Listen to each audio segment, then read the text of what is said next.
Salam jumpa pemirsa, apa kabar? Senang sekali Soal Galidia bisa kembali menjumpai Anda dalam program Mata Uang. Di sini kami akan mengundang Anda untuk menyaksikan obrolan kami seputar tips dan trik dalam pengelolaan keuangan untuk masa depan yang lebih baik. Nah, ceritanya berapa waktu yang lalu saya kumpul dengan teman-teman SD reunian, ngobrol-ngobrol soal belanja, soal investasi. Nah, banyak sekali investasi yang ditawarkan dan menarik sekali. Tapi ada juga kisah-kisah tragis karena investasinya ternyata investasi bodong alias bohong-bohongan. Dan ini banyak juga dan marak dan banyak juga korbannya. Kita ikuti dulu berita yang satu ini. Berinvestasi merupakan cara terbaik agar kita memaksimalkan uang yang kita miliki untuk terus berkembang. Sehingga pada akhirnya kesejahteraan yang lebih baik dapat kita peroleh. Namun bila kemudian instrumen investasi yang kita pilih justru mencelakakan karena si pengelolanya ingkar janji, tentu menjadi sangat merugikan. Uang lenyap tak berbekas, hilang tertelan umbaran janji surga si pengelola yang tanpa ada fakta. Indonesia sepertinya jadi surga penipuan berkedok investasi. Kasus penipuan berkedok investasi pun muncul silih berganti. Satu kedok penipuan terungkap, penipuan yang lain dengan kemasan yang berbeda bermunculan. Dan yang lebih menakjubkan, jumlahnya bisa mencapai puluhan triliun rupiah. Jenis investasi sebagai kedok penipuan pun beragam. Mulai dari arisan berantai, koperasi, hingga produk logam mulia. Korbannya tidak melulu mereka para orang kecil yang pemahaman tentang investasinya kurang. Tetapi para profesional dan pejabat pun turut menjadi korbannya. Fakta ini adalah tanda bahwa masyarakat Indonesia cenderung mempunyai perilaku dasar menginginkan imbal hasil yang tinggi dalam waktu singkat. Di lain sisi, di Indonesia masih ada keterbatasan dari layanan dan produk yang ada, seperti tabungan, giro, saham, reksadana, dan dana pensiun. Nah, kebetulan banget nih ada Ahmad Ghazali di sini dan saya mendapatkan peluang investasi yang luar biasa.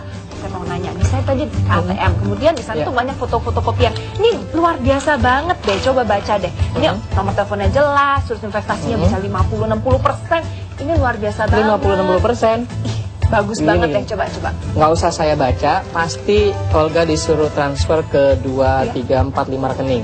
Iya dong. Setelah itu nanti Olga masukin nomor rekening Olga di nomor yang paling bawah. Paling bawah. Nanti kalau Olga fotokopi lagi setelah itu, sebar lagi di ATM, nanti orang lain taruh lagi di bawah dan Olga naik ke atas. Betul. Lain kali kalau ketemu yang kayak begitu, nggak usah dibaca. Kenapa? Ambil semua, terus sobek aja. Udah. Itu peluang investasi loh itu. Ini bukan investasi, ini investasi bodong. Loh, kok bisa tahu itu investasi bodong? Saya nggak usah baca, saya udah tahu. Pertama, kalau ini perusahaan resmi, apakah mungkin dia pakai fotokopian? Ya enggak sih. Oke, teman-teman di rumah cek ini. Kalau Anda temukan lagi selebaran apapun di ATM yang mengajak Anda transfer ke sini dengan alasan apapun, biasanya sih satu, ada testimoni atau orang-orang yang katanya berhasil dapat sekian puluh juta, sekian puluh persen. Betul, dalam waktu. Yang kedua, kadang-kadang ada endorsement dari orang terkenal yang tentu saja dicatat namanya ya, nggak asli ya. Iya. Yang ketiga, Anda terus transfer ke sini, transfer ke sana, nanti orang lain akan transfer ke tempat Anda dengan modal kejujuran lah, modal gotong royong dan seterusnya. Lain kali ketemu yang seperti itu, ambil semua, jangan cuma satu, ambil semua, sobek-sobek seperti ini, buang ke tong sampah, selesai. Oh, supaya tidak jatuh korban-korban lain. Supaya nggak jatuh korban berikutnya. Oh, oke. Tapi sebetulnya gitu, itu salah satu bentuk investasi yang bodong. Tapi sebetulnya gimana sih kita ngebedain antara investasi yang bodong dan investasi yang beneran? Oke, begini. Investasi itu prinsipnya terbagi menjadi dua. Investasi langsung ke sebuah bisnis atau investasi secara tidak langsung melalui produk-produk keuangan. Investasi langsung ke sebuah bisnis, misalnya kita invest di bisnis teman kita.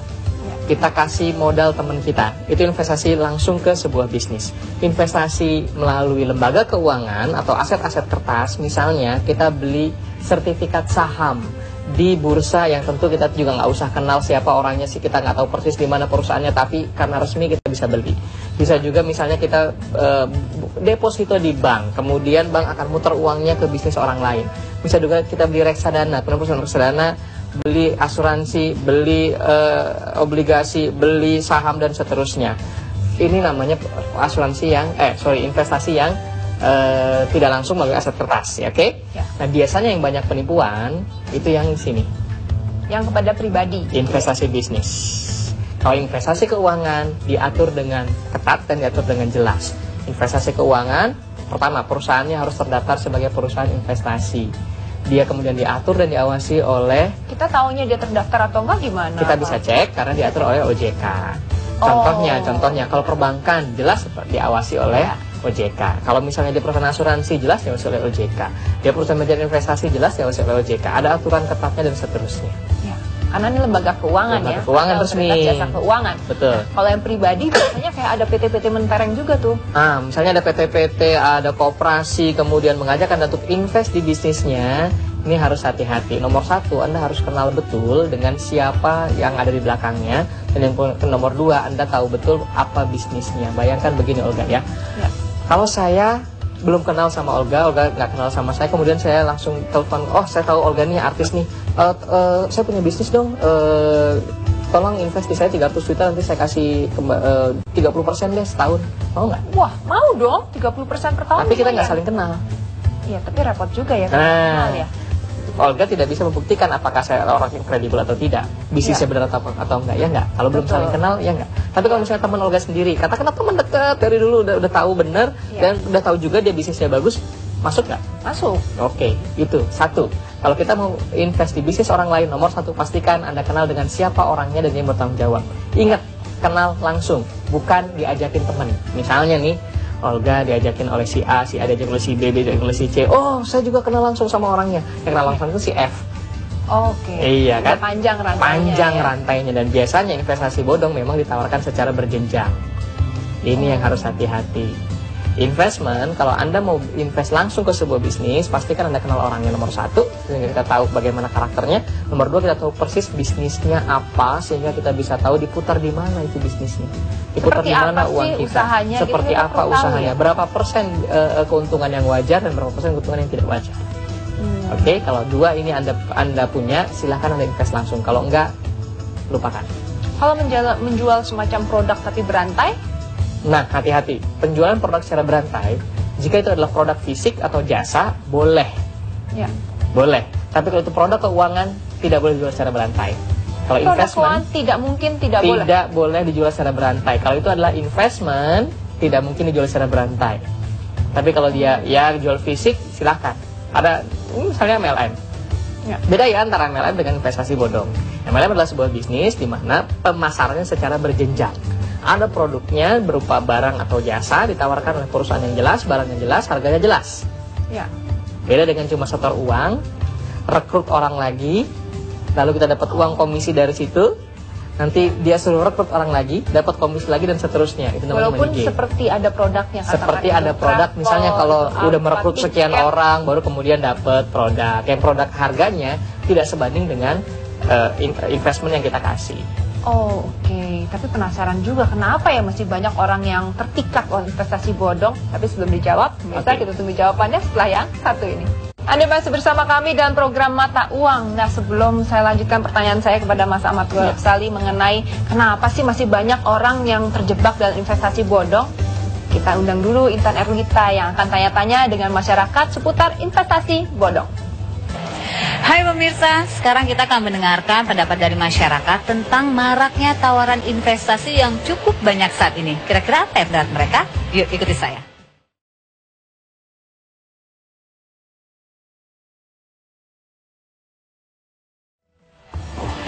Nah, sekarang pemirsa saya mau gabung di sini nih, mau tanya pendapat dari ibu-ibu yang ada di sini mengenai investasi tadi yang tawarannya begitu banyak. Halo Ibu, apa kabar? Saya ikut gabung nggak apa-apa ya Bu? Kenalan dulu, saya Intan. Iya, Lili. Oke, ini mau ngobrol-ngobrol, saya ganggu sedikit nggak apa-apa ya? Oke, ini kan kali ini banyak sekali nih kan tawaran-tawaran investasi ya kan, terus untungnya juga cukup menggiurkan nih. Gimana, Ibu tertarik nggak? Iya, saya sih kalau lihatnya pingin tertarik tuh, pinginnya muterin uangnya kita gitu ya supaya ada pemasukan yang lain. Tapi kok saya dengar-dengar atau saya baca-baca investasi tuh banyak ya, banyak bohongnya. Jadi takut juga gitu saya Mbak. Kalau saya loh ya. Jadi tertarik tapi takut ya. Kalau untuk Ibu Lili sendiri gimana nih dengan banyaknya tawaran investasi yang cukup menggiurkan? Ya sama, kalau saya juga tertarik. Tapi karena sekarang banyak sekali kejadian-kejadian yang ngeri ya kita untuk menginvestasikan uang, jadi ragu-ragu. Jadi ragu juga ya Bu, kalau lihat untungnya sih oke ya, tapi kalau tahu hilangnya jadi ngeri ya. Nah sekarang Ibu pernah mendengar investasi bodong nggak? Ya, kalau investasi bodong itu sebenarnya saya pernah dengar gitu ya dari teman atau dari ya yang menawar-nawarin, tapi kan saya juga takut juga nih bener apa enggak, karena kasus-kasus yang ada di televisi atau di majalah-majalah ataupun koran kan banyak yang membohongi gitu loh. Jadi ya saya masih ragu atau takut lah gitu loh. Jadi ya balik lagi ke hati-hati tadi ya. Nah kalau Ibu Lili sendiri gimana Bu dengan investasi bodong itu? Pernah dengar banyak dari berita atau teman sendiri juga yang mengalami. Jadi itu membuat kita tuh harus hati-hati, apalagi kita ibu rumah tangga ya, kalau mau menginvestasikan itu harus benar-benar mikir-mikir dulu ya gitu. Jangan sampai terjebak investasi bodong tadi ya. Oke, kalau gitu Ibu-ibu terima kasih banyak. Maaf diganggu ya ngobrol-ngobrolnya. Iya, pemirsa, itu tadi pendapat dari Ibu Dita dan Ibu Lilia mengatakan bahwa sebenarnya cukup menggiurkan sih tawaran-tawaran tadi ya, apalagi dengan untung yang luar biasa. Tapi mereka juga takut nih, karena sekarang banyak sekali kan tawaran-tawaran investasi, tapi ternyata perusahaannya nggak ada atau fiktif. Nah, biar kita nggak terjebak nih, Ibu-ibu dan juga pemirsa, tawaran investasi mana yang bisa kita jalani dan mana yang harus dihindari agar kita bisa tidak terkena dengan investasi bodong itu. Kita lanjut lagi nih untuk melihat perbincangan dari Olga dan Mas Ahmad Ghazali. Silakan Olga. Nah, nih Mas Ghazali, kenapa sih banyak banget orang yang masih terjebak dalam investasi bodong? Oke, biasanya sih investasi bodong itu hanya akan berhasil kalau ada dua orang ketemu, orang bodoh dan orang bohong. Nah, makanya namanya investasi bodong, karena ada orang bodoh bertemu orang bohong. Ada orang bodoh yang mau diiming-imingi janji manis, diiming-imingi untung besar, tapi tidak dijelaskan resikonya apa. Dan ada orang bohong yang memang dari awal memang sudah menyiapkan sebuah skenario untuk menarik dana sebesar-besarnya untuk keuntungan dia sendiri, lalu kemudian dia kabur setelah itu. Itulah kenapa banyak. Tapi gimana ya, manusiawi dong kan kita pengen untung yang besar. Iya, ciri-cirinya tuh gimana untuk memang menentukan manusiawi, investasi kita benar atau enggak? pengen untung yang besar, tapi kita juga harus ingat prinsip investasi, semakin besar hasil juga makin besar resiko. Jadi kalau misalnya ada orang cuma janjikan hasil besar tapi tidak menjelaskan apa resikonya, itu udah jelas, tinggalkan saja. Investasi pasti beresiko ya? Pasti beresiko investasi itu. Nah, kalau ciri-cirinya memang agak susah. Kenapa? Karena mereka bermetamorfosis terus. Ya, saat ini namanya ini, nanti berubah jadi namanya ini, nanti berubah jadi namanya ini, nanti skemanya begini, skemanya begitu, ada banyak. Tapi secara umum saya mungkin akan bagi menjadi tiga jenis investasi bodong. Ya. Pertama adalah yang bentuknya adalah arisan berantai atau mungkin money game. Biasanya ini kemudian dia mengkamuflase dirinya seakan-akan dia MLM. Bedanya antara MLM dengan money game adalah kalau MLM ada barang yang dijual, kalau money game cuma setor dana, terima dana, udah gitu aja. Itu beda prinsipnya, tidak ada barang yang atau jasa yang dijual. Setor nanti dapat komisi katanya gitu. Iya, walaupun ada barang, kemudian sebagai kamuflase saja barangnya sebenarnya tidak bernilai sama sekali dibandingkan dengan setoran investasi ini. Komisi yang kita peroleh bukan dari penjualan barang, tapi dari perekrutan. Nah, ini penting.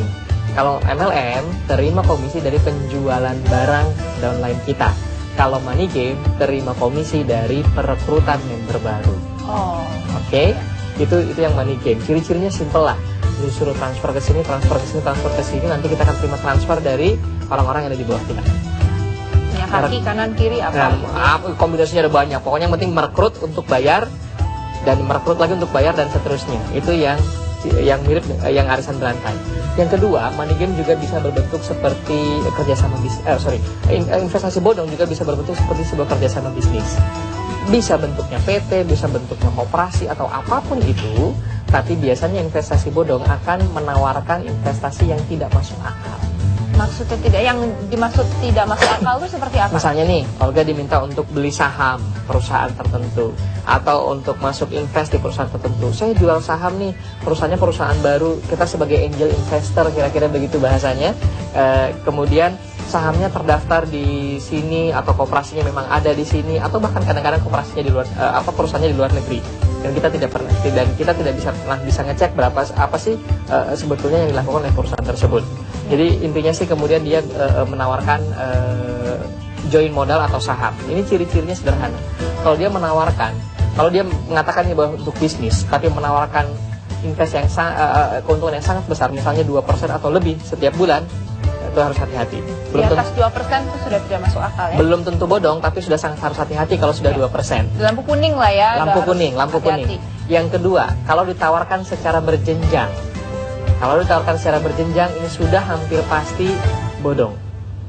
Yang ketiga, fix 2% per bulan, apapun yang terjadi tetap 2% per bulan. Sekarang pertanyaannya, kalau ini memang sebuah bisnis, bagaimana sebuah bisnis bisa menjamin bahwa dia dapat keuntungan yang fix setiap bulan? Nggak bisa kan? Nggak bisa.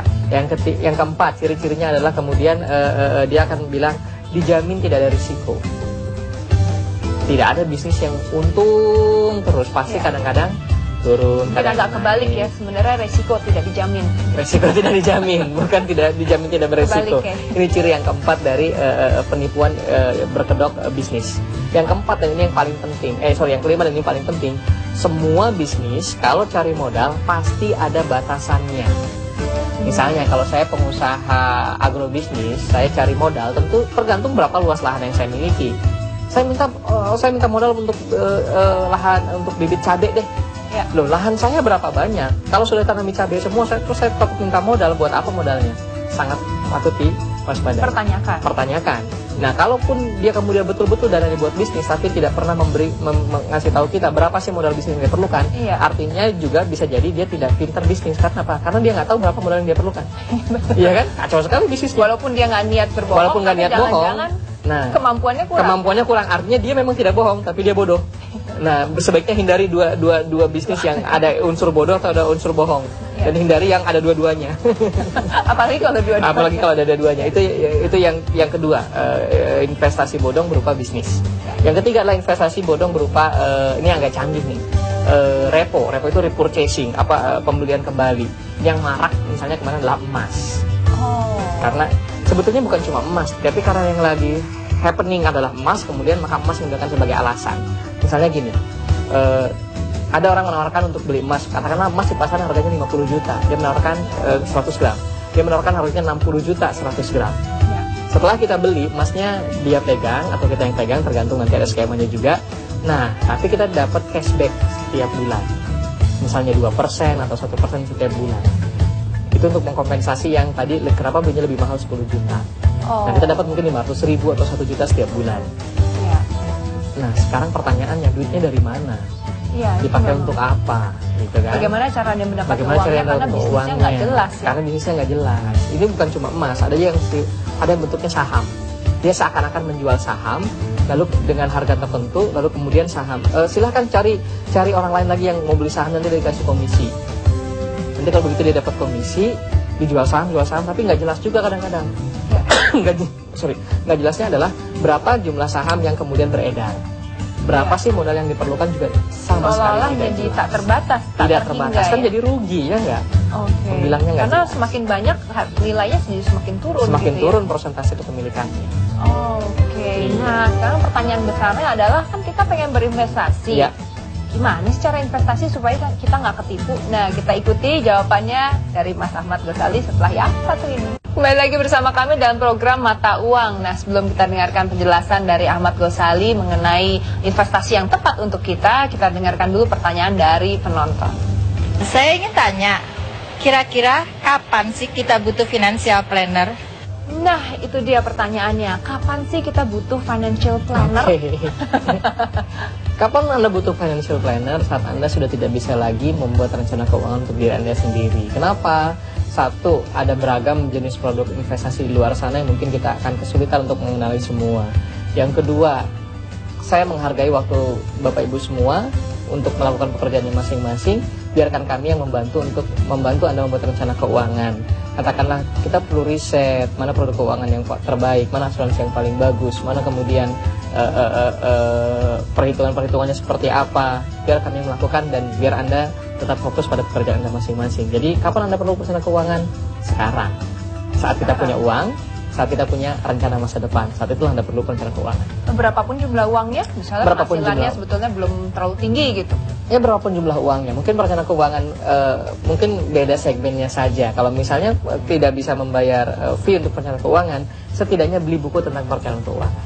Oke, tapi Ya, tetap kan? perlu untuk mengetahui. Tetap perlu untuk mengetahui tentang perencanaan keuangan karena jangan sampai kita sudah capek-capek kerja, jangan sampai kita sudah capek-capek di bisnis, punya penghasilan, tapi kemudian hilang begitu saja karena ketidakmampuan kita dalam mengatur keuangan. Oke, nah sekarang nih mumpung lagi ketemu sama Ahmad Oke. Ghazali, langsung nanya aja, investasi yang terbaik sebenarnya gimana cara milihnya sih? Oke, investasi yang paling bagus itu investasi yang paling cocok dengan kita, cocok dengan tujuan kita, dan kita Ya. paham. Karena kadang orang bilang, investasi apa yang paling tinggi hasilnya? Investasi yang paling tinggi hasilnya belum tentu yang paling bagus. Sama seperti menjawab, mobil apa yang paling bagus? Mobil yang paling bagus bukan yang paling bisa ngebut, ya nggak? Ya, belum tentu Kan yang belum kita tentu butuhkan. yang kita perlukan. Karena kita perlukan misalnya, saya perlu investasi yang returnnya 15% per tahun. Yang kalaupun rugi, katakanlah sampai 10% saya masih dengan toleransi. Kalau lebih dari 10% saya nggak bisa toleransi. Saya perlu investasinya yang setiap bulan, nggak bisa yang sekaligus jebret di awal. Saya perlu investasinya yang katakanlah sekaligus memberikan proteksi, atau yang investasi murni saja. Kan tiap orang akan beda kebutuhannya. Sesuai dengan kebutuhan Sesuai dengan kebutuhan masing-masing. masing-masing. Yang penting kita kenali dulu. Ingat, dua jenis investasi. Satu, investasi di bisnis langsung. Yang kedua, investasi secara keuangan, secara tidak langsung. Kalau investasi tidak langsung, semua yang resmi-resmi deh boleh Anda ambil. Mulai dari perbankan, ada deposito, tabungan berjangka, dan lain-lain. Mulai dari asuransi, ada unit link, ada asuransi tradisional, dan lain-lain. Kemudian juga manajemen investasi, ada reksadana, dan lain-lain. Saham juga bisa. Itu yang investasi keuangan.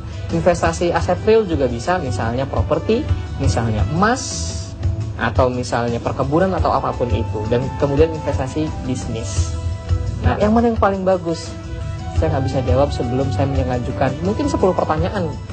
Saya ajukan 10 pertanyaan buat Olga, baru saya bisa jawab apa yang paling bagus buat Yang mana Olga. yang paling baik. Tapi yang pasti investasi-investasi yang disebutkan tadi bukan investasi bodong. Yang penting bukan investasi bodong. Baiklah, waduh banyak banget yang udah kita Oke. bicarakan di sini, dan yang pasti untuk Anda pemirsa di rumah, Anda bisa menghubungi financial planner atau membeli buku mengenai bagaimana mengelola keuangan, atau terus menonton program kami di Mata Uang. Saya yakin banyak sekali yang bisa Anda dapatkan, khususnya seputar investasi, asuransi, dan macam-macam lagi. Seperti hari ini banyak banget yang kita pelajari, hati-hati dengan investasi bodong. Yang pasti apabila perusahaannya nggak jelas ya, Ya. itu jangan. Kemudian dijelaskan juga apabila kita berinvestasi Harus paham kepada juga seseorang, bisnisnya. ya, Iya. bisnisnya harus jelas, orangnya juga harus jelas, Betul. dan mungkin harus kelihatan bahwa orang itu memang benar-benar menguasai bisnisnya ya. Iya, betul. Iya. Bukan sembarangan orang asal kita percaya kalau kita invest di situ. Atau kemudian mungkin dia baru juga mengelola bisnis Iya. itu juga perlu dipertanyakan gitu ya. Jadi berhati-hati dalam berinvestasi. Kalau mau yang aman-aman aja, ya langsung aja ke lembaga keuangan yang resmi gitu Betul, ya. betul. Yang aman-aman aja. Dan selalu diingat, namanya high return itu ya high risk pasti. Iya, Kalau setiap misalnya ada investasi pasti ada risiko. betul. Kalau investasinya tinggi sekali, ya risikonya makin tinggi. Kalau investasinya sedang-sedang saja, ya risikonya semakin kecil lah gitu ya. Jadi itu perlu diingat. Oke, baiklah pemirsa, mudah-mudahan informasi hari ini bisa bermanfaat untuk Anda. Terima kasih atas perhatiannya, dan kita jumpa lagi minggu depan.